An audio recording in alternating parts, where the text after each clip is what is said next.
Derrière chaque sourire, il peut y avoir une histoire que personne ne veut entendre. Voici l'histoire d'une femme qui aimait les orques plus que tout, jusqu'à ce qu'elle découvre la vérité.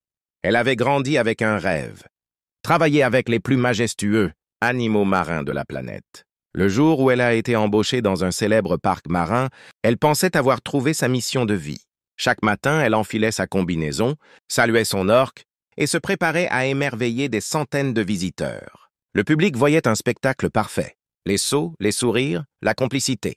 Mais le spectacle n'était qu'une partie de l'histoire. Elle croyait sincèrement que ces animaux étaient heureux. Après tout, c'est ce qu'on lui avait dit.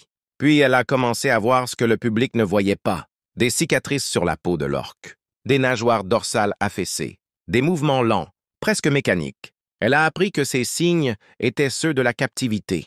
Les orques, dans la nature, peuvent parcourir jusqu'à 150 km par jour. Ici, ils n'avaient que quelques mètres pour nager. Elle a découvert que l'espérance de vie d'un orque en captivité est souvent réduite de moitié, et que le stress constant peut provoquer des comportements agressifs entre eux et envers leurs dresseurs. Un jour, pendant un spectacle, l'orque a refusé d'obéir. Ce qui devait être un moment magique s'est transformé en silence lourd. Ce jour-là, elle a compris. Quelque chose n'allait pas.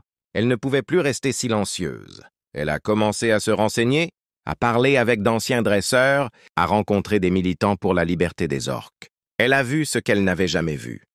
Des orques libres, en famille, parcourant l'océan. Et elle s'est jurée de faire entendre leur voix. Le jour où elle a parlé, elle a perdu son emploi. Mais elle a gagné quelque chose de plus précieux, la vérité. Parfois, un sourire cache un cri silencieux. Et parfois, choisir la vérité, c'est choisir la liberté. Les orques ne sont pas faits pour les bassins.